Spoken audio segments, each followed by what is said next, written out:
Coucou Jordan. Salut Marie. Comme prévu et annoncé lors de notre dernière vidéo dans laquelle on a abordé les périodes planétaires et leur pertinence pour faire des prévisions, aujourd'hui on se retrouve donc pour cette nouvelle lunaison. Et puis, contrairement à d'habitude, où je fais toujours l'enregistrement de la vidéo lors de l'apparition du premier croissant lunaire, eh bien là, nos agendas ne nous le permettaient pas. Et donc, du coup, on s'est dit, on va le faire quand même, mais on va l'enregistrer avant. Donc, nous sommes le 19 août et cette nouvelle lune va se dérouler précisément en Lion le 23 août à 8h07. Moi, c'est l'heure que me donne mon logiciel.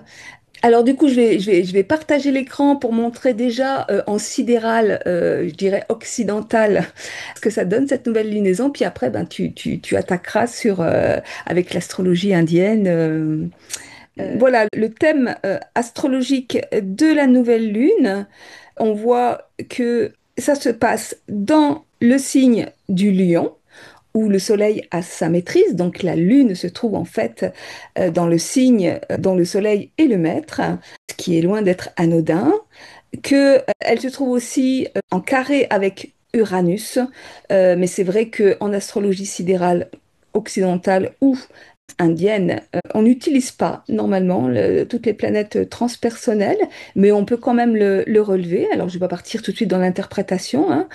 On voit que cette conjonction entre la Lune et le Soleil, où la Lune n'est donc plus visible dans le ciel, se déroule en même temps que Vénus est entrée dans le signe du Cancer, que Mercure, qui est devenu visible parce qu'il était invisible. Dans la dernière vidéo faite avec Jana Bojilova, et dans laquelle elle a présenté sa prochaine session de formation qui va démarrer en septembre et que je recommande vivement, eh bien, elle nous explique, elle travaille avec les phases héliaques des planètes, et Mercure est devenu visible donc le 15 août, alors qu'il était invisible auparavant.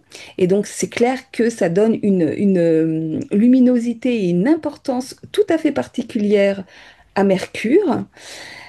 Il y a également Mars qui se trouve en Vierge, qui lui, par contre, est devenu invisible et qui se trouve toujours en opposition avec ce Saturne en Poisson. On verra également ce que ça signifie. Et puis, cette nouvelle lune, on peut aussi voir que, bon, bah, elle se trouve, oui, en carré avec Uranus, mais au même degré, grosso modo, que Saturne, que Pluton, que Neptune, enfin, etc. Donc voilà, c'est pour avoir une visibilité un petit peu de la carte. Alors oui, il y a, comment dire, Jupiter qui se trouve aussi en Gémeaux et qui est donc en carré avec Saturne et Neptune, hein, ça on l'avait déjà vu.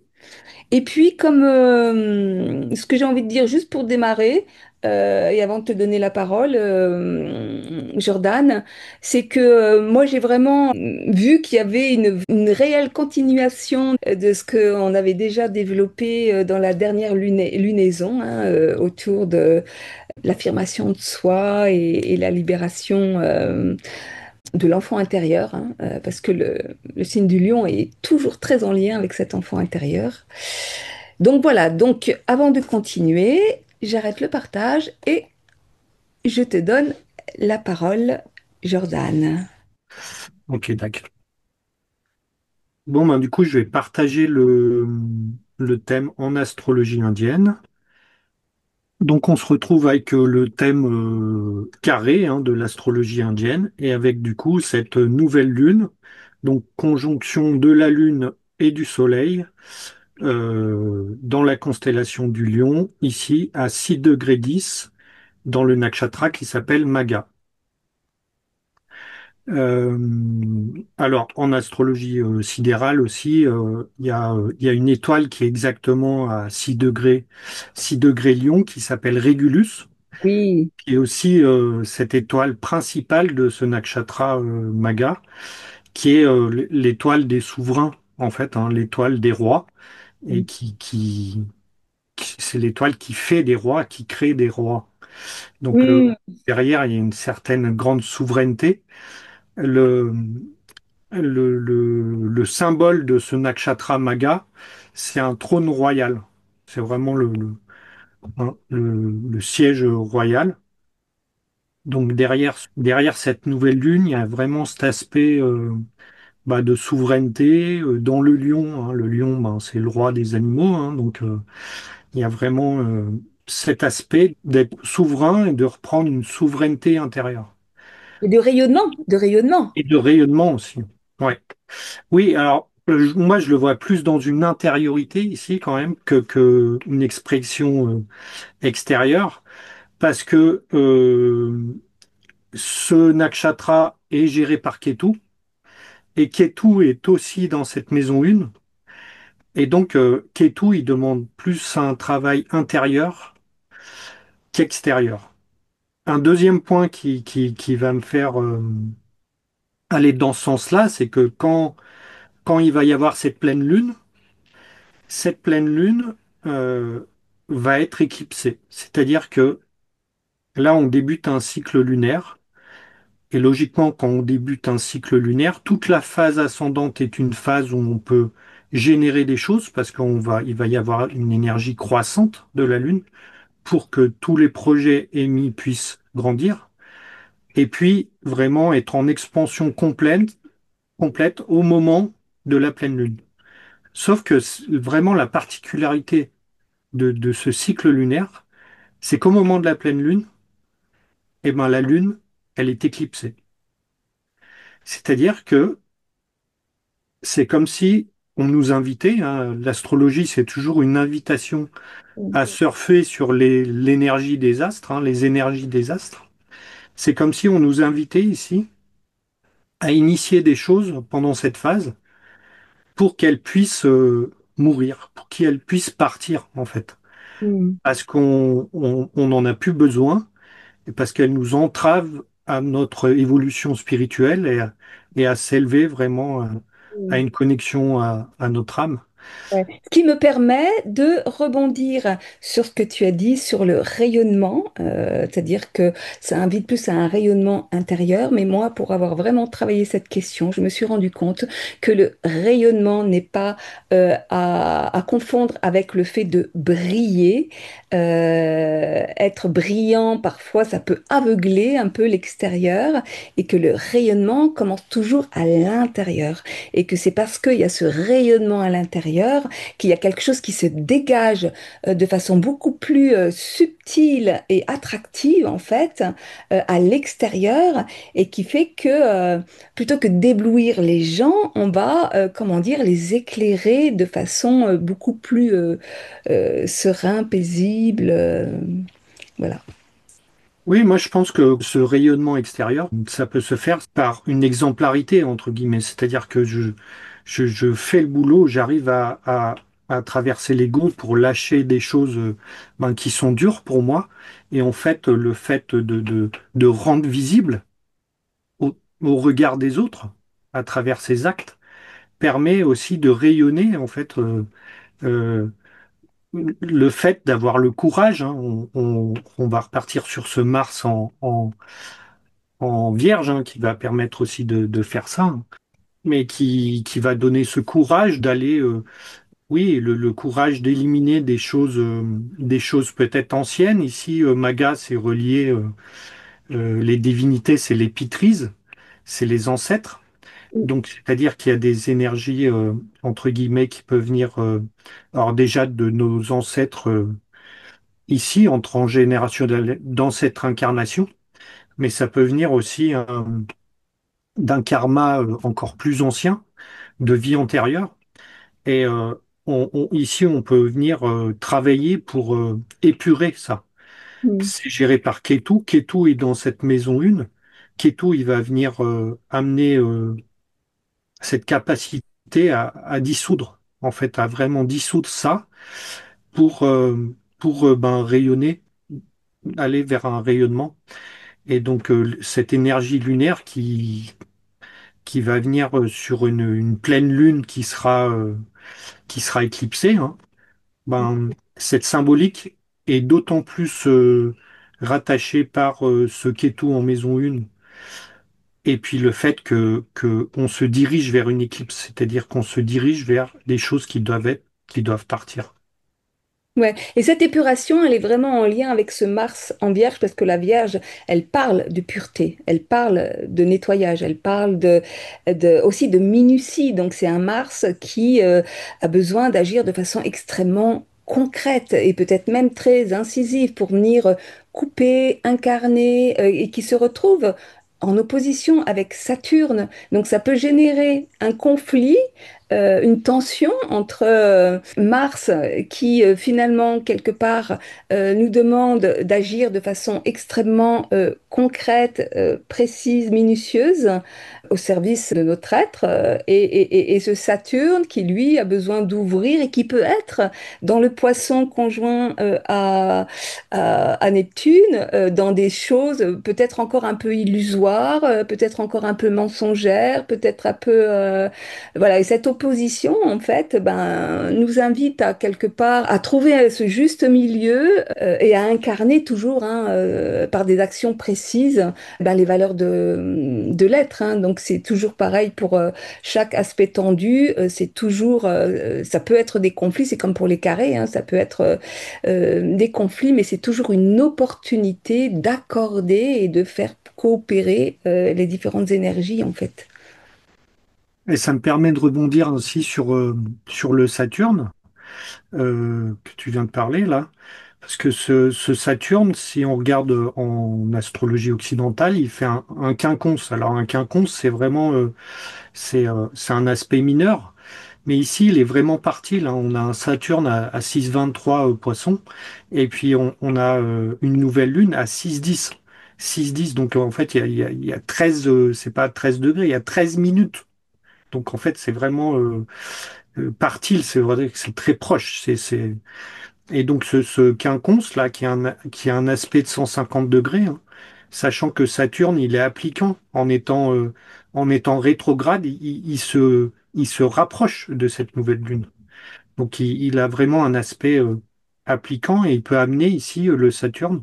Saturne que je vais considérer en 8 dans la maison 8 ici, parce que l'ascendant pour les Français, hein, j'ai mis ici Paris, il appuie encore plus sur le lion parce qu'il est en lion, cet ascendant.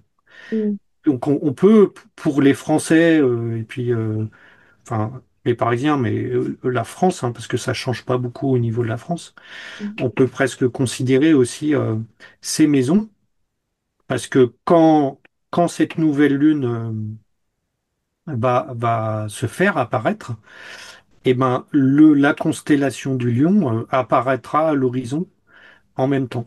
Donc c'est d'autant plus axé sur cet aspect de souveraineté, et mm, d'autant plus qu'on peut considérer ce Saturne en 8 comme un Saturne en 8, et mm, donc il va pouvoir amener une structure dans la transformation, hein. La maison 8, c'est la maison qui va venir pouvoir transformer les choses, et mm, donc il va pouvoir amener de la structure dans la transformation, appuyée mm, par le fait de faire avec ce Mars dans la Vierge, de vraiment manifester, hein, dans un nakshatra qui s'appelle Ashta, qui est relié aux mains. Donc c'est vraiment Mars avec les mains, c'est-à-dire que je vais agir vraiment pour, euh, pour pouvoir transformer. Et puis ben, du coup, dans le concret, ça peut être faire du tri, hein, des vieilles choses, des vieilles choses du passé, etc., qu'on va éliminer pour épurer par l'extérieur, mais en faisant une transformation intérieure. C'est-à-dire que peut-être qu'en faisant du tri chez moi, je fais du tri intérieurement. C'est un peu alchimique, mais et du coup, ça me permet de rebondir sur cette rétrogradation de Saturne, puisque lorsqu'une planète rétrograde, en fait, en l'occurrence Saturne particulièrement, puisqu'il est vraiment en lien avec le passé, hein. Saturne représente aussi le passé.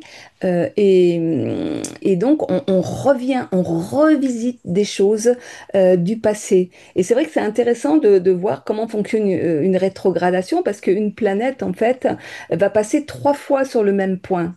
C'est-à-dire que, elle passe une première fois, elle va rétrograder, repasser sur le point pour, voilà, on va revisiter, on refait un petit bilan, voilà, est-ce que ça a bien été nettoyé? On repart en avant, on repasse une deuxième fois en arrière pour aller de nouveau bien regarder si le travail avait été fait, et puis pouf, on repasse une troisième fois sur le point, et là après, la planète s'en va.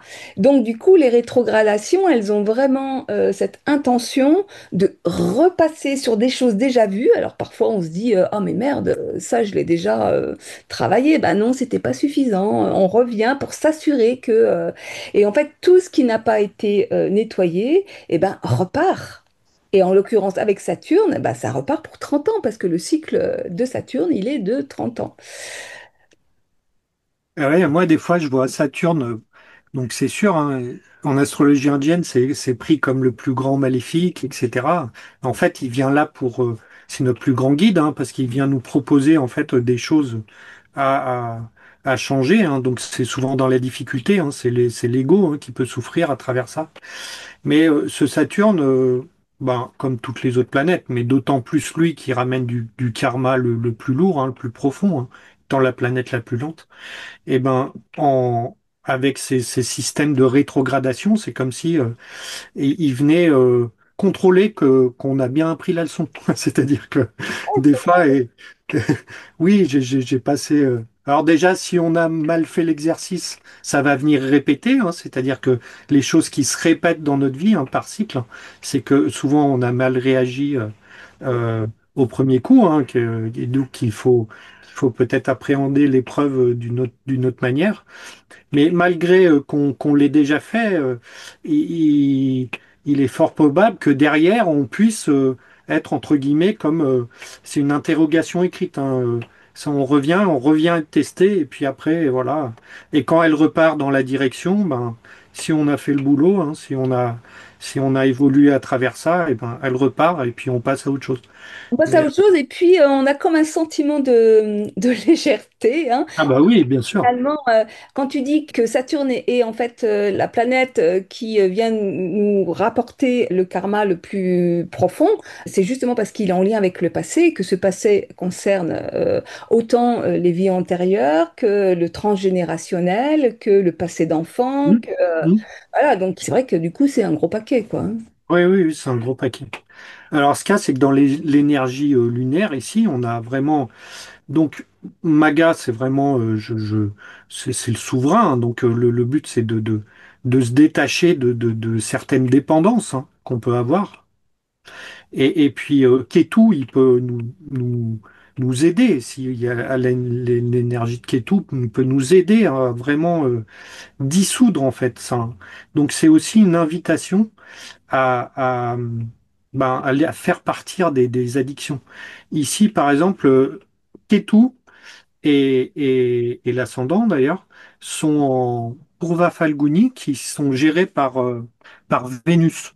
Et Purva Falguni, ben, c'est très relié au plaisir, en fait, hein. C'est un nakshatra et oui, l'image, c'est une tête de lit, donc il peut y avoir un style de repos, hein. Là, ici, c'est le lion qui dort sous son arbre pendant des heures et qui fait pas grand-chose, en fait. Le lion, il peut être comme ça aussi, hein. C'est le patron quand il se lève, mais il peut y avoir ces gros temps de repos. Et cette Vénus, donc ça nous ramène à Vénus, et Vénus, elle est dans cette maison 12.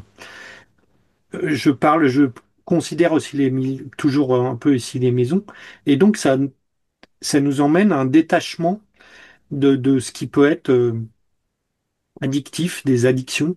Si on a envie je sais pas moi, d'arrêter la cigarette, d'arrêter des choses en fait qui nous polluent depuis longtemps, hein, qui viennent du passé, ou certaines, eh ben aussi ça nous invite à ça, à faire mourir, parce que faut pas oublier qu'à la pleine lune, cette lune sera éclipsée.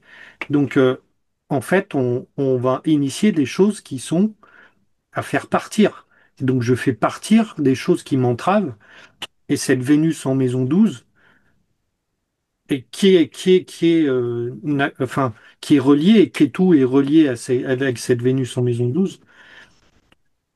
Et puis, même si on prend juste par rapport à cette nouvelle lune, cette Vénus est dans la maison 12 de la nouvelle lune.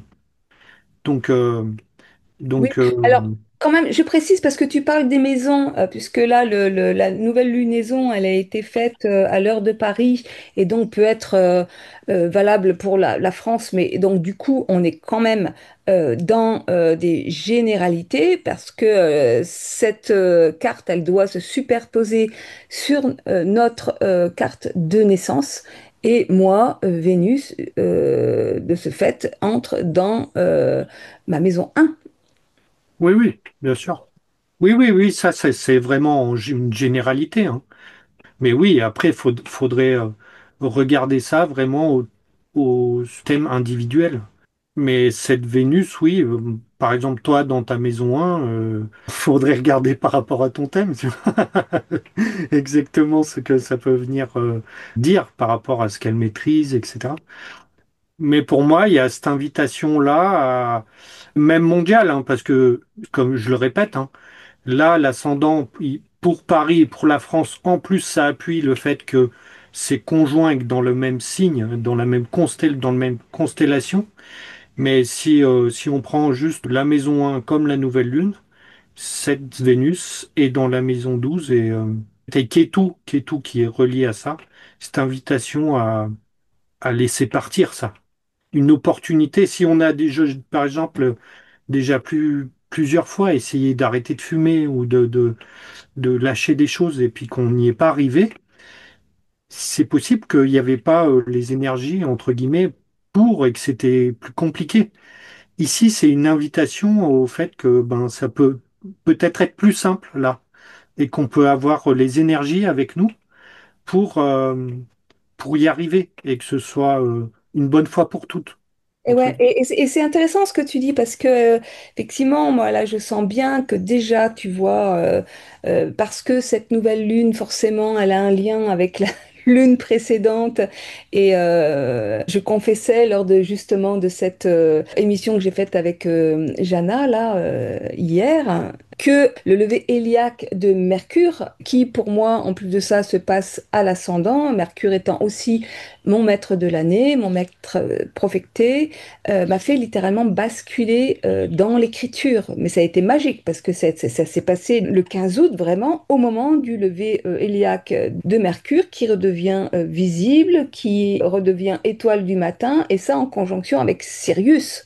Et donc, je repars dans le retravail de mon livre que je reprends parce que j'ai vraiment envie de repartir en quête d'un éditeur, parce que je suis têtue et je veux trouver un éditeur. Et puis que tout ce que je viens de traverser m'a fait comprendre que, en fait, ce livre que j'ai auto-édité, il n'était pas complètement fini, que là, j'ai l'impression justement d'entrer dans une phase d'épuration, qu'il y a des choses qui sont plus utiles, qui appartiennent au passé, que j'ai besoin d'exprimer autrement. Et donc là, il y a vraiment comme une rondeur, en fait, qui arrive, tu vois. Besoin de réécrire les choses différemment, de façon plus fluide, plus ronde, plus poétique aussi, tu vois. Et dans le cadre de cette nouvelle lunaison là, et donc des 30 prochains jours, je me prépare aussi avec Vénus qui entre dans cette maison 1 à des festivités, puisque fin Mm. août, je marie ma fille, on va se retrouver en famille avec les petits-enfants, autour de réjouissances familiales, et puis que ces réjouissances familiales, elles se font dans des retrouvailles aussi. Il y a quand même quelque chose que je sens très récréatif là pour les 30 prochains jours, que je sens très convivial, très comment dire, là je vais passer quelques jours avec mes petits-enfants, donc bah, les petits-enfants, voilà, c'est à un moment donné, on va aller jouer, on va aller Mm. Donc là, tu décriais vraiment bien le transit de Vénus dans ta maison 1, hein, qui est quand même une bénéfique et qui met de l'harmonie, du plaisir, du bonheur, hein, quand on a Jupiter ou Vénus qui transitent. Mais Vénus, c'est encore plus de l'amour, voilà. Et voilà, en plus avec Mercure, donc tu vois, il peut y avoir une facilité. Mercure qui est redevenu direct depuis peu, donc il peut redonner aussi une facilité de communication dans ta maison 1. Ici, du coup, dans cet aspect-là, par rapport à la nouvelle lune, il y a toujours je rappuie sur le fait qu'il y a des choses qu'on doit laisser partir, et cette Vénus en maison 12 aussi, ça invite à laisser partir des relations, hein. Il est possible que certaines relations auxquelles on était attaché, eh ben, là, on a l'énergie de laisser partir certaines relations. Alors, euh, certaines relations ou peut-être des modes relationnels. Ou des modes relationnels, oui. Que c'est ça qui se joue beaucoup pour moi. À un moment donné, il y a des choses, et j'en parlais avec des amis de mon âge, qui fait peut-être que à nos âges, n'est-ce pas, on acquiert aussi plus de sagesse et qu'il y a des choses qu'on laisse passer, qu'on laisse glisser, et donc il y a un détachement. Mais je vois bien comment mon mode relationnel change, évolue et qu'il y a beaucoup justement aussi de relations qui se pacifient. Parce que ça s'est pacifié à l'intérieur de moi, donc ça se pacifie avec les autres. Et oui, comme tu dis, tout ce qui est relations qui vont nourrir des conflits, moi ça m'intéresse plus, donc où ça passe ou ça casse. De ce fait, ça peut effectivement faire partir des relations, parce que pour donner un exemple précis, tu sais, moi, tous ces gens qui cherchent à avoir raison, c'est-à-dire qu'à un moment donné, si j'ai raison, c'est donc que tu as tort. Oui, Moi, je suis plus dans l'opposition des contraires, mais au contraire, dans comment tricoter avec chacun sa vérité et comment dire, s'ouvrir à l'autre en disant, ah bon, toi, tu penses ça, bah écoute, moi, je pense ça, et que ben, à un moment donné, c'est aussi nourrir la diversité, tu vois, et la coopération. C'est génial, on pense différemment, c'est pas pour autant qu'on ne peut pas s'aimer. bah oui, On s'aimer même en pensant différemment. Et ça, c'est ça qui m'anime, moi, aujourd'hui, vraiment, tu vois. Et si ça n'intéresse plus les gens avec qui j'étais en relation, ben, ils disparaîtront. Et puis, d'autres arriveront dans cette nouvelle énergie. bah oui. Et là, c'est vraiment ça qui est proposé, hein, de vraiment laisser partir ce qui doit partir, accueillir ce qui arrive, et puis cette Vénus qui est reliée aussi à Mercure, hein, c'est-à-dire revoir une certaine communication, une certaine écoute, hein. Mercure, c'est la communication, mais c'est ce que je dis, mais ce que je peux aussi écouter avec Mercure, hein. C'est la communication, c'est dans les deux sens, émetteur-récepteur. Donc on peut aussi être dans, dans une plus grande écoute pour harmoniser, entre guillemets, nos relations. Mais ces relations, en fait, qui vont se caler par rapport à la souveraineté de ce que je suis, en fait, hein. Ma vibration augmente, plus je travaille sur moi-même, plus je laisse passer des choses, plus ma vibration change et le monde s'adapte, entre guillemets, hein, et puis du coup, ben, il y a des relations qui peuvent partir, d'autres qui peuvent arriver. Et c'est le cours de la vie, c'est le cours du mouvement, et c'est aussi ce qui nous a invités ici à laisser partir. C'est le mouvement et en même temps, on peut aussi observer, et là je vais reprendre la carte en sidéral si tu veux bien. Voilà. Et donc là, on peut observer que cette nouvelle lunaison se déroule dans les signes fixes, c'est-à-dire qu'elle démarre là en Lion. Le premier quartier va se dérouler en Scorpion. La pleine lune va se dérouler en Verseau. Le dernier quartier en Taureau. Et normalement, bon, puisque tout aura bougé, la prochaine nouvelle lunaison se déroulera logiquement, si tout va bien, en Vierge. Et donc, et en fait, ces signes fixes nous invitent aussi à nous ancrer dans de nouvelles choses, dans de nouvelles valeurs, dans des nouvelles fondations, Oui, oui, dans quelque chose. d'un peu Oui, plus oui, solide. de stable, de quelque chose qui va venir. Et d'ailleurs, c'est ce Saturne qui ramène ça, cette stabilité-là. Le quinconce de Saturne qui vraiment qui amène un aspect ici à la nouvelle Lune va pouvoir ramener parce que c'est le constructeur, hein, c'est la stabilité Saturne. C'est vraiment c'est l'architecte. Et donc il peut amener ce côté fixe que que ici on aperçoit à travers les signes et l'évolution de cette nouvelle Lune. Et donc ça peut être ces transformations. Entre guillemets, ce qui va partir, ça peut être stable. C'est-à-dire que c'est pour ça que l'invitation est vraiment belle ici, de laisser partir ou, ou que ce soit des addictions, des relations, tout ce qu'on a dit en fait, hein. C'est-à-dire que ça va durer dans le temps. C'est pas quelque chose qui, voilà, c'est une bonne fois pour toutes. Quand ici on nous invite à faire le boulot et Une bonne fois pas pour que tout. ça dure. En fait, c'est infini. Hein? Oui, c'est Oui, une bah on bonne fait fois pour toujours le toutes. Non, boulot. c'est jamais fini. Je suis désolée. Ah, on fait Désolée, toujours le j'avais pas boulot. Ah, mais oui. mais Bah, après, heureusement, la vie, elle nous apporte des moments de répit, tu vois, où ça, bon, voilà, oui, là, oui, c'est stable et ça va rester stable oui, oui, oui, oui. jusqu'à un certain moment où, de nouveau, la vie, elle te dit, non, mais attends, là, c'est plus d'actualité, t'as vieilli, là, tu vois bien que tu rames parce que c'est des choses Hum, que tu hum. n'as pas réglées par le passé, et donc là, ça bloque et voilà, mais bon, c'est infini, en fait. Oui, oui, c'est infini. Ah, bah, après, la quête, c'est toujours grandir en amour, avoir une paix intérieure et puis une sagesse. Voilà. C'est une Sans... sagesse, et en fait, si tu veux, cette sagesse, elle amène aussi, en tous les cas, moi, elle m'a amené à comprendre que la stabilité ne pouvait se vivre dans la vie que dans l'instabilité. C'est-à-dire que chercher une fixité à tout prix, s'installer dans des certitudes, bah, c'est la mort assurée, quoi. La Ah, vie, elle est ok. complètement instable, et donc il s'agit de tricoter le stable avec l'instable et de trouver sa sécurité en fait là-dedans, dans ce Hum, mouvement hum. de vie en fait. Et accepter, en fait, accepter, oui, cette instabilité et retrouver une stabilité dans l'instabilité.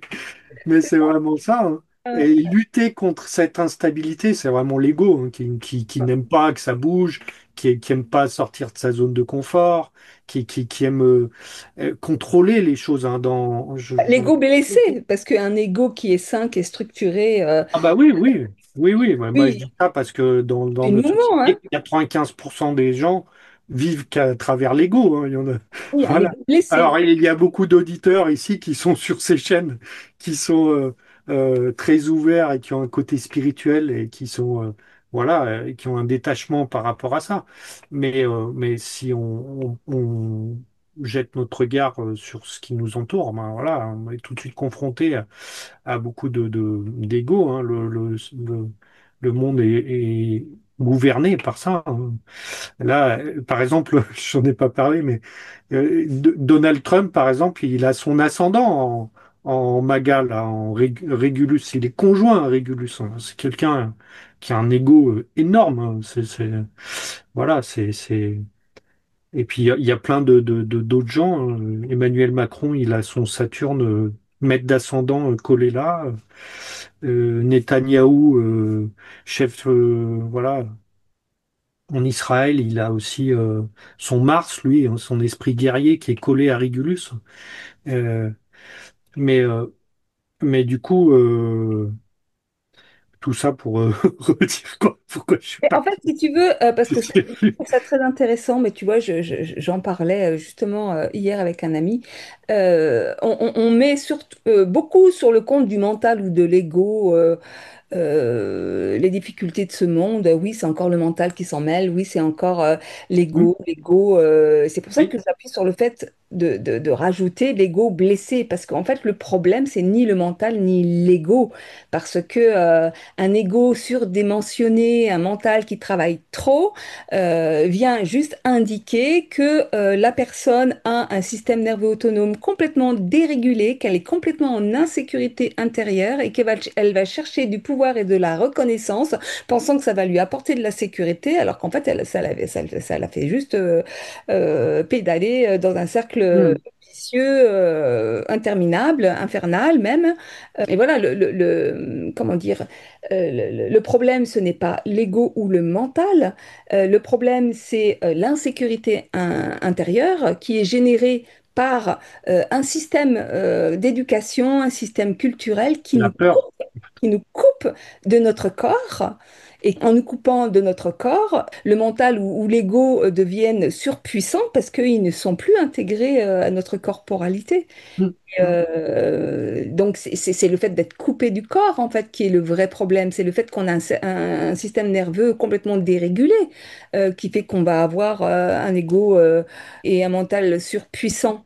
Et en fait, tout ce travail, justement, que la vie nous amène à faire et qu'on peut décrypter à travers les nouvelles lunaisons, le ciel étoilé, enfin, etc.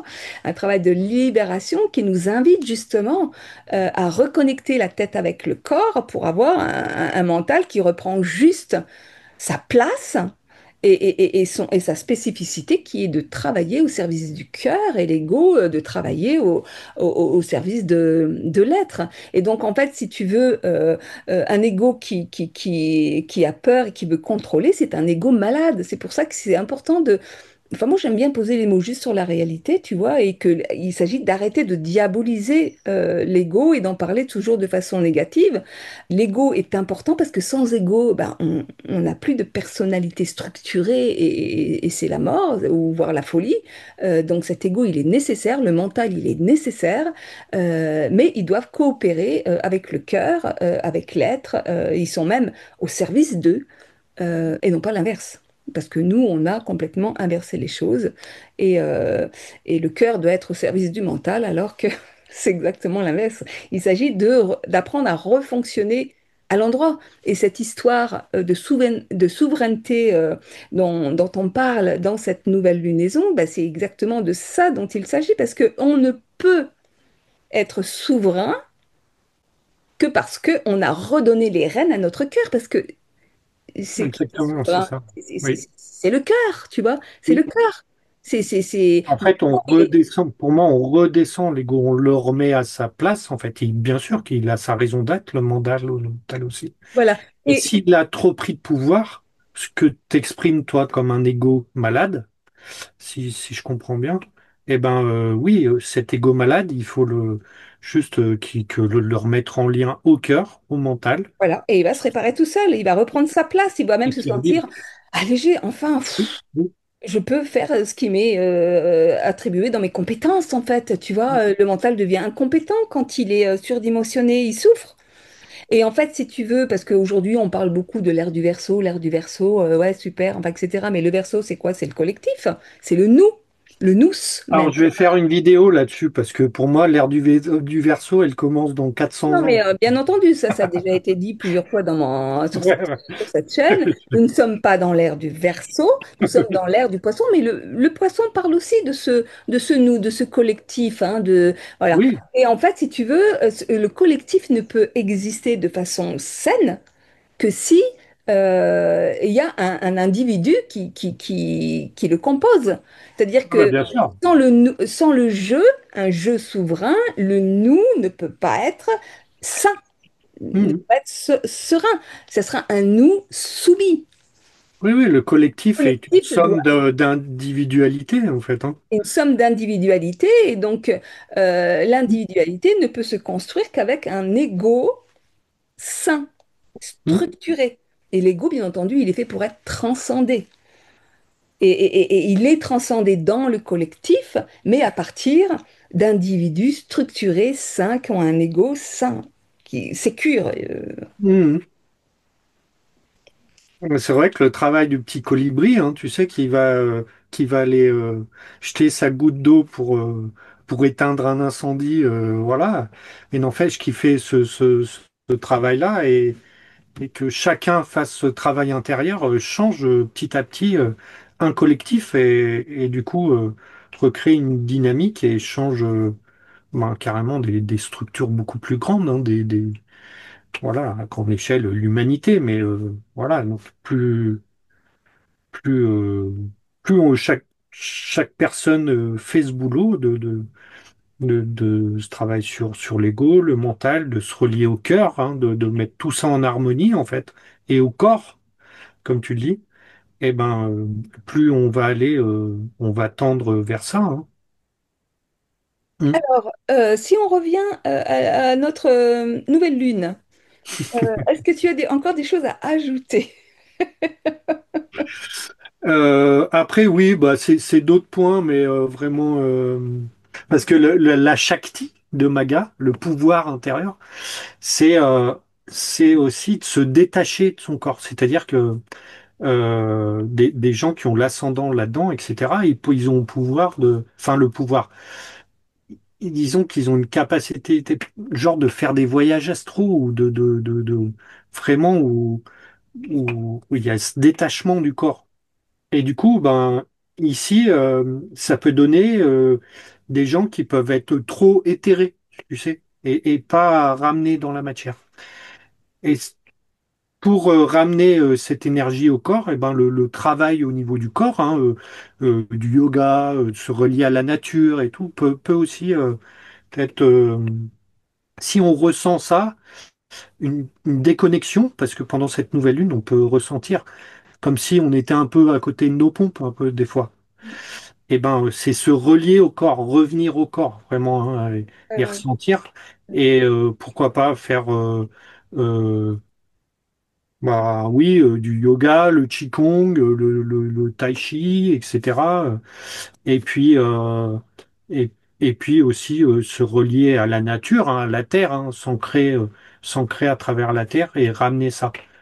Mais c'est très Alors, intéressant de ce que tu dis parce que en fait, ça permet aussi de rebondir sur une autre grande confusion de notre société qui confond détachement et désidentification. C'est-à-dire que effectivement, le détachement du corps, à un moment donné, peut amener vers de la schizophrénie, vers des pathologies mentales, une souffrance mentale, et que ce détachement du corps, c'est une sorte de détachement de la réalité parce qu'en fait, notre corps nous relie à la réalité, hein, parce que notre corps, il a des besoins, il est limité dans le temps, dans la durée, enfin dans l'espace, voilà, est défini. Il vient nous parler de notre individualité. Et donc, on doit faire avec, on doit apprendre à l'incarner. Par contre, tout ce travail de sécurité intérieure et de reliance avec bah, toutes les parties de notre corps nous fait à un moment donné nous désidentifier de ce corps. C'est-à-dire que j'ai un corps, mais je ne suis pas seulement ce corps. Je suis aussi une âme, un esprit, et que quand c'est un peu le même travail qui doit se faire avec les émotions, c'est-à-dire qu'à un moment donné, se désidentifier de ces perturbations, parce que là aussi, il y a encore une confusion, en fait, on nage en pleine confusion, hein, c'est-à-dire que les émotions ne sont pas les perturbations émotionnelles qui apparaissent justement quand le système nerveux se dérégule et qui nous enferme dans des traumas, dans des nœuds énergétiques qui vont générer des perturbations émotionnelles. Et donc, ben, le travail à faire effectivement, ça va être de se désidentifier de ces émotions pour pouvoir de nouveau entrer en relation, en fait. Nous sommes des êtres de lien, des êtres relationnels. Nous devons apprendre à être en relation avec nous-mêmes, avec les différentes part de nous-mêmes. C'est pour ça que dans la vidéo que j'ai faite sur mon autre chaîne, Vivre en amour avec la vie, là, je parle de ma guérison et je parle de l'art de devenir un schizophrène lucide, parce que finalement, notre culture nous morcelle et que tout le restant de notre vie, si on veut faire effectivement ce travail de réconciliation, de réintégration et d'expansion de notre être, bah, il s'agit d'entrer en relation consciente avec toutes ces parts morcelées, de les faire entrer à la maison. Mais en fait, on a multiples parts et l'idée, c'est de les faire coopérer les unes avec les autres. Et, et c'est parce qu'on les fait coopérer les unes avec les autres qu'il y a une fluidité, un être qui peut s'expanser à l'intérieur et que ça passe par un processus de désidentification. C'est-à-dire que c'est là, mais je ne suis pas identifiée, je vis avec. Hein, c'est exactement la même. le même processus à l'œuvre avec la société. Il ne s'agit pas de rejeter cette société et ce Mhm. collectif dont nous avons besoin, parce que nous sommes des êtres grégaires, nous avons besoin de l'autre pour exister. S'il n'y a pas cet inconnu, cet autre en face de nous, je ne peux exister, quoi, hein. Cet autre qui peut être aussi la nature, qui peut être les animaux, qui peut être, enfin, à un moment donné, on est dans un environnement, nous avons besoin de cet environnement. Et c'est dans l'interaction avec cet environnement que nous existons.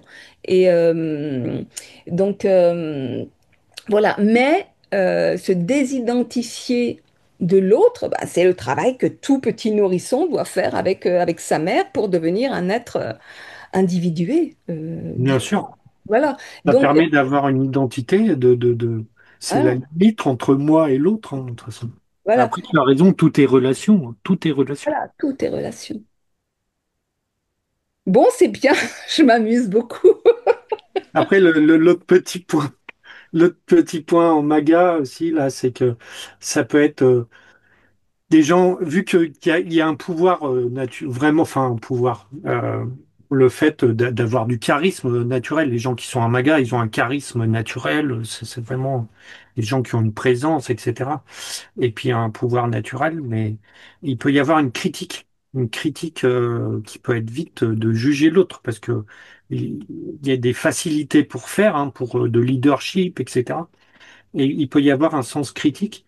Et ici, vu que ce qui est tout, il est dans la maison 1 et il gère ce maca, c'est-à-dire que le fait que on peut se critiquer nous et être hyper euh, pas indulgent envers nous-mêmes en fait, hein.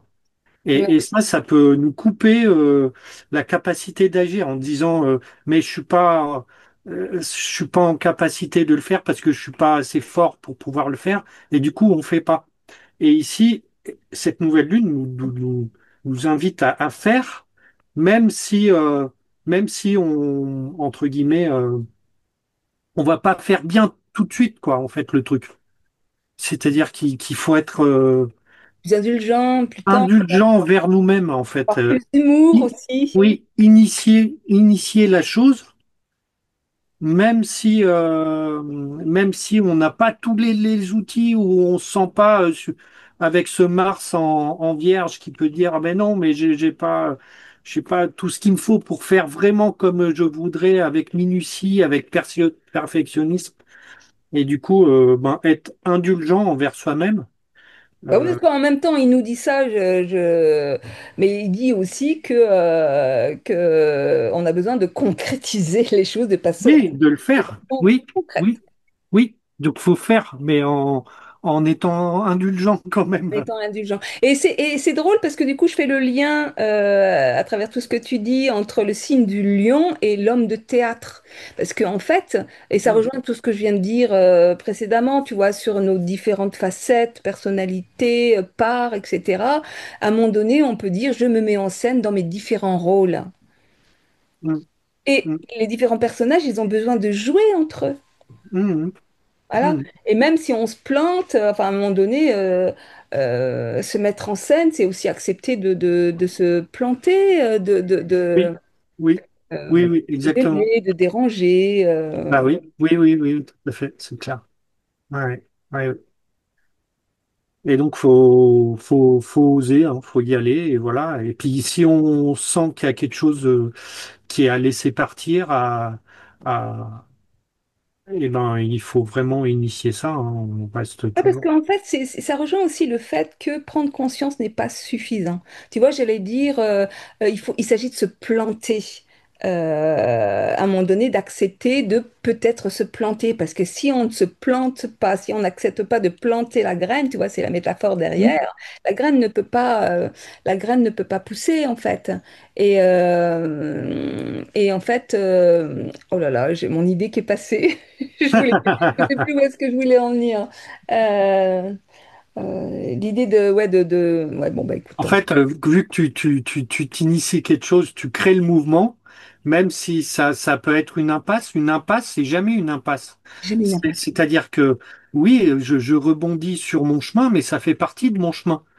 Une rivière qui part dans un méandre et qui fait un détour, elle suit son cours, mais elle revient à son cours et elle finira à la mer. C'est génial ce que tu dis, parce qu'effectivement, c'est qu'à un moment donné, si tu te plantes, alors que tu n'avais pas prévu de te planter parce que tu cherchais à trop contrôler, et ben en fait, ce plantage te met face à un inconnu. Et parfois, parce que toutes les inventions, combien de fois elles ont été issues de soi-disant erreurs de plantage? Mais oui, En fait, bien ce sûr. plantage t'ouvre à une dimension inconnue et Hum, t'ouvre pour le hum, coup, comment dire, à des dons, à des talents que peut-être bien sûr. tu vois, à un moment donné, ben justement, quand tu te plantes dans un rôle, c'est-à-dire que tu fais du théâtre, je ne sais pas si vous avez déjà fait du théâtre, vous, mais moi, j'en ai eu fait, et puis j'ai fait des spectacles et tout ça, mais à un moment donné, cet art, justement, de se récupérer, c'est-à-dire que tu te plantes, tu oublies ta phrase, et du coup, tu te mets à inventer, ou tu tombes sur scène, tu te prends les pieds, tu tombes sur scène, et puis c'est l'art et la manière, justement, à un moment donné, de se relever, de se saisir de ce qui vient de se passer,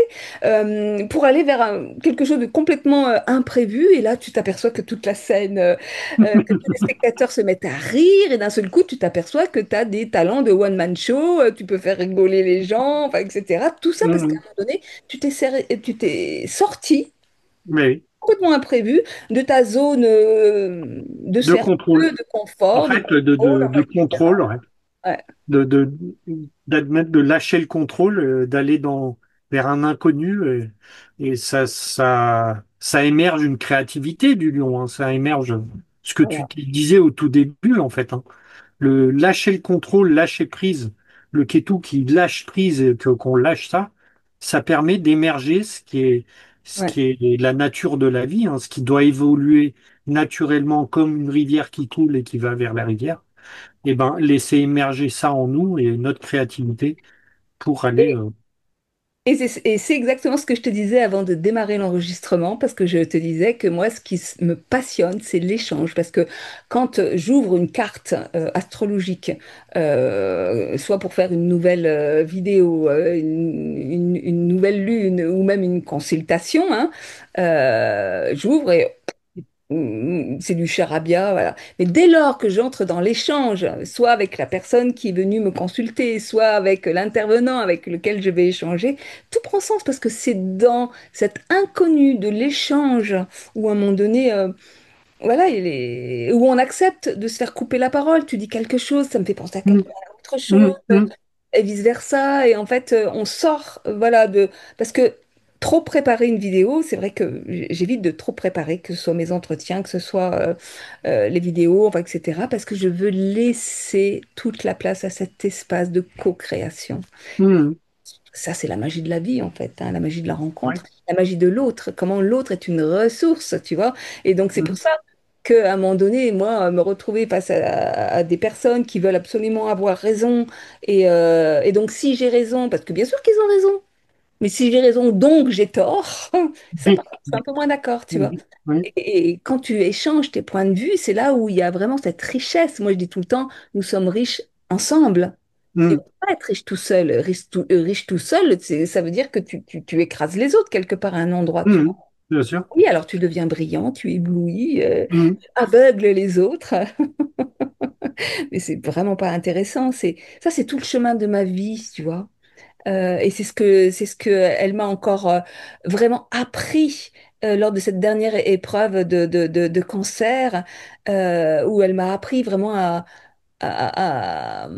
comment dire, à m'appuyer sur l'autre, tu vois, à m'appuyer sur ma communauté, et à voir l'autre vraiment comme une richesse. L'autre, c'est vraiment une richesse, qu'il soit bien, bon, pur, impur, peu importe, il est toujours un guide, il est toujours une richesse, il est... Et tu vois, ça intéresse, enfin, ça me refait penser aussi, ça me refait penser à quelque chose, c'est que l'astrologie, c'est un support en fait, c'est un pont qui peut être le lien et qui peut amener ça. Et le symbolisme, tous sont des ponts en fait qui font émerger certaines choses.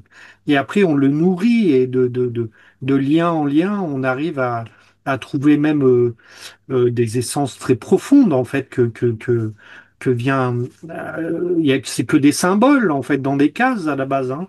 Voilà, bon, qui représentent les planètes dans le ciel. Mais, euh, mais ce symbolisme en fait, il vient vraiment émerger et ça et nourrir ce dialogue en fait avec un inconscient qui vient se mettre à travers le verbe et le logos, hein, à travers notre mercure dans la conscience en fait, hein.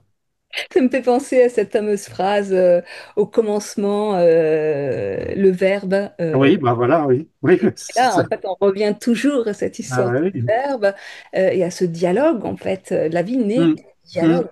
hum, hum, hum. Mais après, en fait, le fait aussi que l'autre est un guide, tu vois, moi j'étudie aussi la métaphysique et tout, et en fait, on dit il y a que nous et que c'est notre esprit qui créons en fait tout ce qui arrive. Et en fait, je crée l'autre qui vient peut-être me bousculer sur des certaines choses ou n'importe quoi. En fait, il est toujours là comme un professeur et il vient me, me présenter une épreuve que je dois, entre guillemets, euh, appréhender d'une certaine manière pour évoluer tout le temps, quoi. Mm. Donc, toutes les personnes qui sont là, et en fait, c'est moi-même, entre guillemets, qui, euh, qui les ai créés pour ma propre évolution, hein. Donc, c'est que des guides, en fait. Moi, Ouais, tout le monde, je vois tout le monde comme des guides qui arrivent là. ouais, ouais, je répondais dernièrement à... Je tombe sur... parce que je passe vraiment pas ma vie sur les réseaux sociaux, mais quand je vais poster une vidéo, parfois je prends 5 minutes, ou voire même ça apparaît tout seul, hein, des posts et tout ça. Et là, je vois un post sortir qui vient parler de attention, il y a des liens qui sont sacrés et puis d'autres liens qui ne sont absolument pas sacrés, qui faisaient référence aux flammes jumelles, aux âmes sœurs qui créent beaucoup Hmm. d'attachement et de souffrance, etc. Parce que les gens s'illusionnent sur... Et donc je répondais en disant, mais tous les liens sont sacrés. Tous les liens sont sacrés. Il n'y a pas des liens sereins et puis des liens qui seraient sacrés et puis des liens toxiques qui ne seraient pas sacrés. Je veux dire, et puis là-dessus, je disais, mais moi, je remercie mes amours déchus et déçus parce qu'ils ont appris, Bien sûr. ils m'ont appris à m'aimer, à m'élever, à faire de moi Ah une oui, femme libre, quoi, tu vois. bah Et, oui, euh, et en fait, c'est ça, c'est-à-dire qu'à un moment donné, il s'agit d'arrêter de diaboliser l'autre et de le voir comme un ennemi, parce que oui. euh, ce que je dis aussi dans ma petite réponse, c'est que tous ces gens étiquetés toxiques, bah, finalement, ils ont répondu à l'appel de mon âme, qui était elle-même toxique à des endroits qui avaient besoin d'être Exactement. nettoyés, tu vois, qu'ils ont Ouais, joué leur rôle à la perfection, ah oui, qui oui, m'ont oui, permis exactement. l'expression authentique de mon être à leur insu, tu vois, parce qu'ils ne savaient pas qui faisait, qui m'apportait autant, en fait. Et donc Oui, maintenant, c'est merci, merci. Merci d'avoir été présent dans ma vie. Merci de m'avoir permis d'être ce que je suis aujourd'hui. Ils sont certainement la meilleure chose qui me soit arrivée, tu vois. Et moi, j'ai repassé tout au crible, toute mon histoire avec ces soi-disant pervers que j'ai rencontrés et tout, mais qui m'ont permis de voir en miroir mes propres perversités, mes propres mensonges, mes propres manipulations, enfin, etc. Tu vois, à un moment donné, l'autre, mais c'est un bijou. mhm. Enfin, Et de voir ça, ça permet aussi de pouvoir guérir ces blessures, de guérir tout ce passé. Parce que quand on dit merci et gratitude par rapport à des choses qu'on a vécues dans une certaine souffrance, parce que l'autre, il nous a fait souffrir, mais il nous a fait évoluer à travers cette épreuve, et ben ça permet de lâcher, de pardonner, et puis de guérir de ça, en fait, hein. l'autre nous a fait souffrir, il a été la main que notre âme a choisie Oui, pour nous oui, permettre de voir. oui, oui, oui, tout à fait. Ouais, Que ouais, c'est ça, l'autre était bien en exactement. nous et que ce qui se jouait à l'extérieur, ça Oui, correspondait aussi au poison qui était en nous et que nous sommes assez grands pour nous faire souffrir tout seuls. Je oui, parle oui. parce que c'est vrai qu'il s'agit d'avoir du discernement et que quand l'enfant est un enfant, on ne peut pas appliquer les mêmes théories que ce que je suis en train de dire. À un moment donné, voilà, et que toutes ces compréhensions évolution, elle passe aussi à travers des processus, à travers des étapes, et qu'à un moment donné, par exemple, on a tendance à diaboliser la haine, mais la haine, c'est aussi à certains moments de la vie des étapes indispensables, parce que ce sont des processus séparateurs et qui vont venir couper Mhm. des relations qui sont toxiques et dans lesquelles on se tue à petit feu et que donc il ne s'agit pas de diaboliser la colère, la haine, parce qu'il y a des moments où effectivement c'est vital, c'est incontournable. Euh, mais voilà, donc bien entendu, je suis pas dans une approche simpliste. La vie est Mhm. complexe. Il y a, Mhm. tel que nous le racontent si bien les étoiles et les planètes, il y a des cycles dans la vie, il y a des étapes, voilà, et que ce qui a fait que je suis aujourd'hui dans la conscience de tous ces processus, c'est parce que j'ai plus de 60 balais et que, et que je suis traversée. J'ai traversé toutes ces étapes-là qui m'ont permis de comprendre et qui m'ont permis aussi, tu sais, quand on dit que l'expérience est une lanterne qui n'éclaire que soi-même, bien sûr, on peut partager son expérience. Mais en même temps, tu ne peux pas. C'est l'histoire du papillon qu'on veut absolument aider à sortir de son cocon et ce faisant, on l'empêche de frotter ses ailes contre le Mhm. cocon et c'est au prix du frottement et donc de la souffrance, tu vois, du combat de ses ailes contre son cocon qui peut déployer ses ailes et s'envoler. Donc, à un moment donné, tu peux voir une personne, comment dire, se battre contre elle-même, être dans des épreuves et tout ça. Mais si cette personne ne te demande rien, tu ne peux rien pour elle, en Oui, fait. oui, oui. Il faut Oui, la oui. laisser. Il faut la Mhm. laisser se dépatouiller, connecter avec ses propres ressources, apprendre par elle-même. Mais on n'est pas dans une société et une culture qui valorise l'expérientiel, le vécu. Bien au contraire, on est dans une société qui va valoriser la théorie, le mental, voilà, et qui fabrique du coup des mentales euh, Mhm. surdimensionnés, et des égos blessés. Voilà. Donc, c'est pour ça que la première chaîne YouTube que j'ai créée, moi, elle s'appelle Vivre en amour avec la vie. Et c'est une chaîne qui met à l'honneur le vécu, Mhm. l'expérience. Et c'est l'expérience hein, qui transforme. Euh, Le processus alchimique, il se fait par l'expérience. Hein. Voilà, et c'est dans Voilà. l'expérience, c'est-à-dire que, Oui. et du coup, tu me permets de rattraper mon fil, parce qu'au départ, je disais que comprendre n'était pas, c'était important, mais pas suffisant, parce que, en fait, c'est souvent, et ça, moi, je dis, c'est la vie qui t'apporte les exercices pratiques, parce que tu prends conscience de quelque chose, et donc, tu es tout content, tu sais, tu as fait un stage de développement personnel où tu sors de chez ton thérapeute ou de ton énergéticien. Voilà, tu as fait une super prise de conscience. Tu dis, oh, c'est génial, machin, tout ça. Puis quelques jours après, tu sais, tu as, une épreuve en disant, mais attends, mais je viens de le travailler, j'ai compris pourquoi est-ce que je revis ça. Tout simplement parce que la vie t'amène l'expérience concrète pour aller désengrammer Oui, les, oui. Mhm. les mémoires. Et quelque part, la vie, elle vient te dire, bon, alors, qu'est-ce que tu vas faire cette fois-ci? Et si tu refais la même chose qu'avant, eh ben, tu repars comme en 14, tu vois. C'est pour ça Mhm. qu'à Oui, un oui. moment donné, quand tu fais un travail énergétique qui va te dire, putain, je me sens alignée super bien, enfin, etc., quelques jours après, tu peux attirer les expériences pratiques qui vont te dire, bon, bah, génial, là, il y a un alignement, mais il y a des choses qui sont, enfin, qui sont pas complètement alignées. Donc, la vie, elle t'amène les exercices pratiques justement pour rester aligné. Bah oui. En Des fait, fois, cet alignement et tout permet le fait que on est OK, on a capacité aussi d'affronter cette épreuve. Et du coup, ben, cette épreuve arrive parce qu'on est aussi à même de pouvoir y faire passer. face.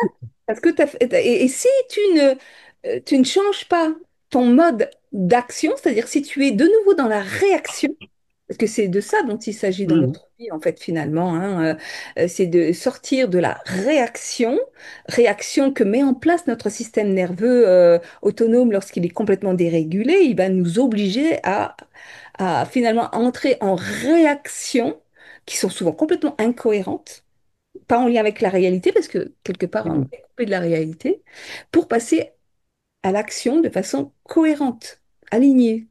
Donc, si on refait comme on avait l'habitude de faire, eh ben, on repart comme en 14. Par contre, comme on a Ça une va nouvelle revenir. conscience de la réalité, on peut tout à fait agir de façon différente. Et c'est là où, en fait, on désengramme profondément. Donc, on a besoin de l'expérience. Hmm.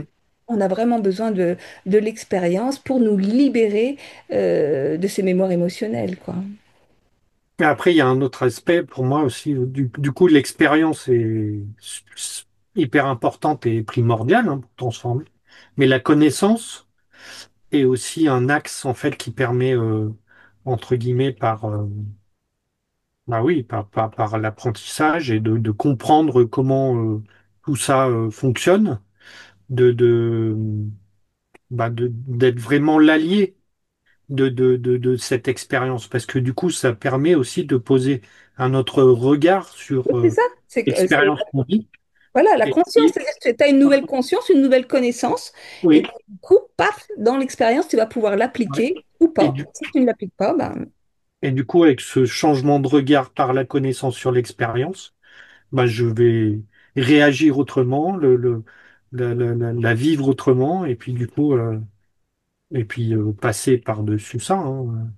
jusqu'à ce que la vie t'amène à l'opportunité de prendre conscience d'autre chose, Mm. de venir affiner, de venir... voilà, et Voilà. c'est pour ça que ça bouge sans cesse, quoi, hein. Bon, je vois l'heure passer, passer, Ouais. passer. Et l'astrologie, c'est le fil des expériences qu'on nous propose. Et les énergies cosmiques, on se disait, si, c'est comme si on, on surfe sur la vague ou en fait on fait du bateau dans une rivière. Si on est à contre-courant, ben, ça va être dur. Mais si on est dans les énergies que le cosmos nous propose, en fait, ça fluidifie ces épreuves, ça, parce que ça permet de pouvoir anticiper, de poser ce regard, etc. Et puis d'être à même avec le sens même de la vie. Hein. Ouais. Et c'est pour cette raison, tu vois, que finalement, cette épreuve du cancer et de la maladie en général, parce que je veux dire, ça fait quand même quelques années maintenant que je traverse ces épreuves de façon beaucoup plus sereine, parce que je connais les processus. Et quand je m'entends dire à l'extérieur, de l'extérieur, si tu es malade, ça veut dire que tu n'es pas aligné, alors qu'en fait, la maladie, c'est aussi l'expression de quelque chose qui se réaligne en toi et qui s'expulse à travers la Mm, maladie. mm, Parce que pour, comment dire, s'aligner, ça doit passer par la chair, par l'expérience, et qu'à un moment donné, moi je vois bien parce que j'ai quand même posé en 2024 des actes hyper importants où en auto-publiant mon livre sous mon patronyme, je viens transgresser la loi, ça m'a fait traverser des choses et donc ça a généré une élimination de toxines qui se sont exprimées à travers ce cancer et qui plus est, mm, cancer du rectum qui vient parler de lâche. mm, J'ai vraiment pu lâcher, tu vois, quelque chose. Et moi, j'ai mm, toujours parlé de ce cancer comme étant une crise de guérison. Et oui, il y a deux façons de voir la maladie, hein. C'est je suis malade, je suis maudit, je vais mourir, j'ai peur. Ou c'est l'expression de la vie, d'un appel de l'âme qui demande un alignement ou qui est en train de s'aligner et qui me fait dire que quand l'enfer déferle dans ta vie, ouvre-lui grand les portes, car c'est le signe qu'il est en train d'en sortir. Alors Jordan, avant de terminer cette vidéo, est-ce que tu aurais quelque chose à rajouter et que tu n'aurais pas encore dit? Alors, ben oui, le fait que ce soit dans le lion aussi, et ce côté solaire, c'est vraiment relié aussi à cet aspect masculin et cette énergie yang hein, du soleil. Si la dernière lunaison, on était plus, bah, elle était en cancer dans ce côté lune, donc le côté yin, côté plus féminin, où on va être dans la réceptivité, etc. Là, c'est vraiment un côté masculin qui est, euh, qui est mis à l'honneur, entre guillemets, dans cette lunaison-là. Et si on prend la transition des deux, ça nous, ça nous invite aussi à mettre un équilibre en fait entre ce yang et ce yin. Mm. Et du coup, voilà, ben, peut-être si on est trop dans le yang, de mettre d'agir, mais avec ce côté de douceur qui peut être de côté féminin, ce côté réceptif, etc.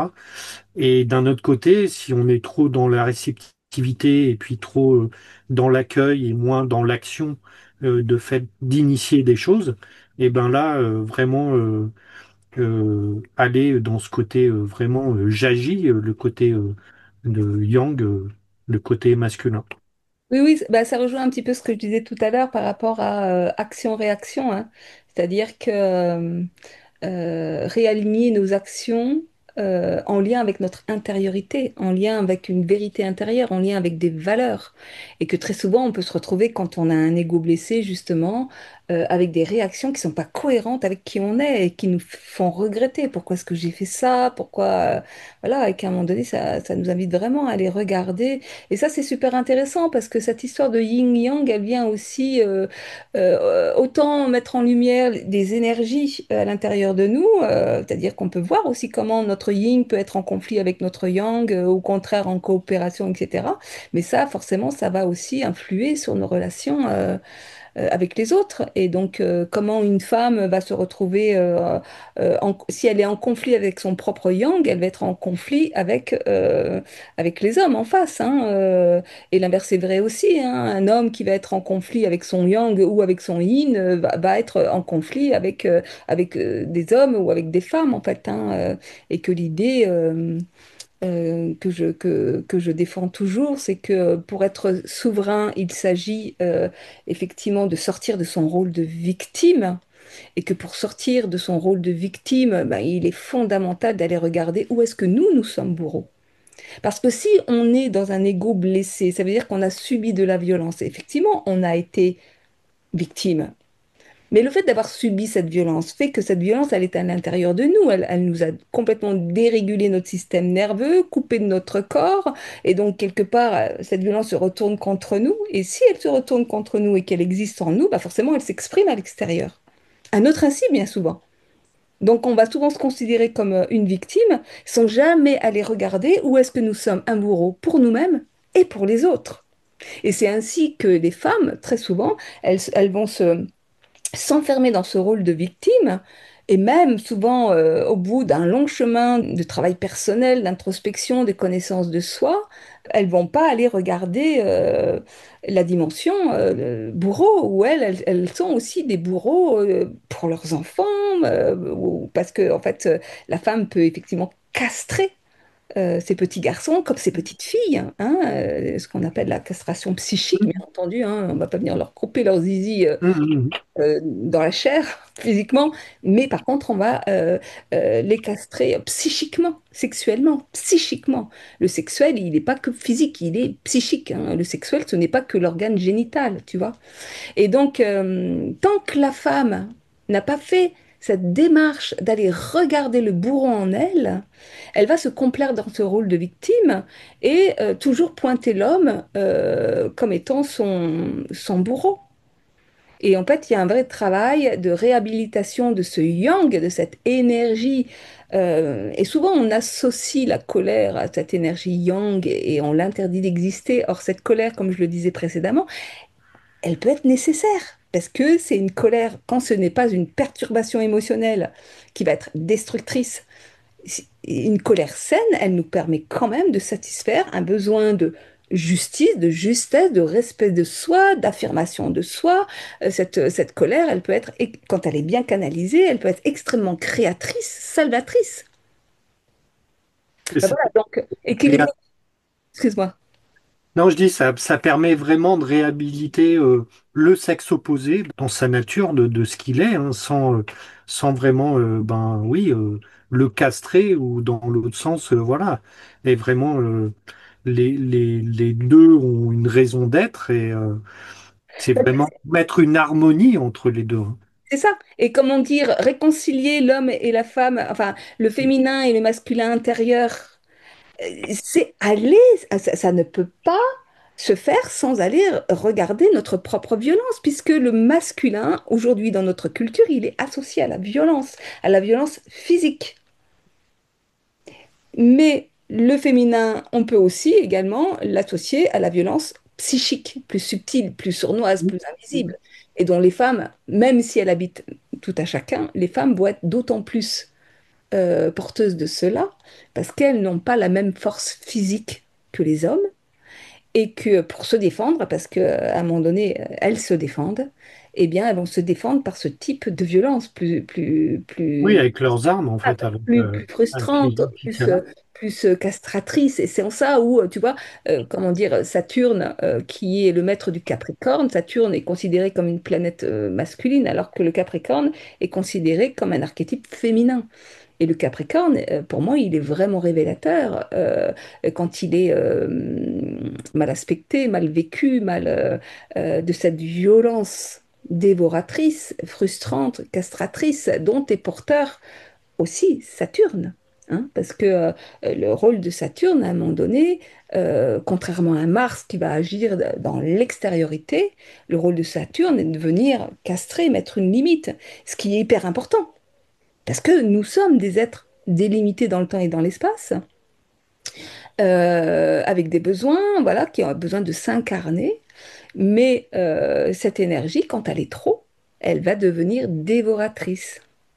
Voilà, donc rééquilibrer ce couple intérieur, hein, bah, ça passe forcément par aller regarder cette violence à l'intérieur de nous, cette dimension bourreau, persécutrice, enfin, etc., de voir comment elle nous afflige nous-mêmes, parce que tant qu'on n'a pas regardé ça, bah, c'est là où on va continuer à attirer des pervers, à attirer de la violence à nous, hein. Parce que ce que je dis tout le temps, c'est que finalement, la vie, elle nous amène toujours des miroirs grossissants, hein. Et plus on descend dans les racines, et plus ben, il va y avoir des petits grains de sable qui viennent coincer dans les rouages. On ne les voit pas.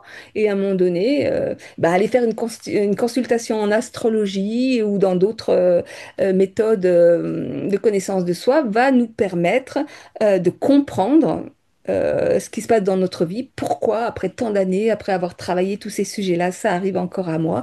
Eh bien, parce que tout simplement, la vie, moi je dis, voilà, la vie en elle-même, c'est une thérapie. Je veux dire, moi, ma vie, mon parcours de vie, c'est une thérapie grandeur nature, parce que la vie nous aime et qu'elle nous apporte toujours ce dont on a besoin pour évoluer. Et pour ce faire, elle amène des miroirs grossissants, aussi bien pour le lumineux que pour le plus, enfin le lumineux, je dirais, ce qui va être du côté plus joyeux, plus festif, plus, voilà, que du côté plus toxique, en fait, hein. Mhm. Ouais, Si elle va venir zoomer hein, elle va sur venir un peu zoomer, le elle vient boulot zoomer, elle et vient ça peut être de plus en plus, le zoom, il peut être de plus en plus gros. Donc, ouais, comme tu dis, et le rôle d'un thérapeute, normalement, devrait de permettre aux femmes comme aux hommes d'aller regarder vraiment cette ouais. violence. Les hommes, aujourd'hui, ils font cette part de reconnaissance, tu vois, ils ont fait leur mea culpa, beaucoup, tu vois, oui. Ils ont même fait, enfin, il y a des collectifs d'hommes qui ont fait des actes de pardon auprès des femmes, qui reconnaissent, voilà. Mais les femmes, elles sont loin de ça. Les femmes, elles ne reconnaissent pas leur violence. Elles sont toujours dans cette dynamique de victime et elles ont du mal à voir. Et pour cause, parce que cette violence est beaucoup plus subtile, donc elles ne le perçoivent pas. Oui, puis on sort d'une longue période de patriarcat où quand même il y a eu une emprise par l'homme sur la femme et du coup, Bah bon, ceci dit, il y a de plus en plus de femmes qui font ce chemin. ouais, Moi, je l'ai fait, ça m'a complètement libérée. ouais, À un ouais. moment donné, voilà, c'est ce qui permet aussi, comment dire, de développer de la douceur, de la tendresse vis-à-vis de soi, parce que quand on s'aperçoit comment on a été violent, c'est-à-dire, oui, moi, j'ai reçu des violences extraordinaires dans ma vie, de la part d'hommes, Mhm. et d'hommes que j'aimais, proches de moi, enfin voilà. Quand j'ai vu comment tout ça, ça s'était exprimé, comment moi-même j'avais pu être violente, auprès de mes enfants, auprès des hommes et tout ça, mais d'une façon complètement différente parce que c'était pas physique, c'était psychique, Mhm. c'était affectif, c'était émotionnel, tu vois. ben, à un moment donné, ben, il a fallu que j'apprenne à m'aimer dans toutes ces dimensions-là. Et tout ça, ça s'est transformé. Et finalement, ben, ça a libéré tout ce système d'emprise dans lequel j'étais. Et ça m'a permis d'aller dans des relations de plus en plus saines, de plus en plus saines, d'incarner ma souveraineté. Hein, voilà, parce qu'on en revient à cette souveraineté. Et je propose que cette fois-ci, merci pour ce petit apport, c'était passionnant. Et on va s'arrêter là alors. Voilà. Merci Jordan. Oui, je le redis, c'était passionnant. Cette émission était passionnante, complètement dans la co-création, hein, dans l'inconnu. On est parti dans des choses qu'on n'avait pas imaginées. C'est super. Salut! Salut Jordan, au revoir à tous et bah, à très bientôt.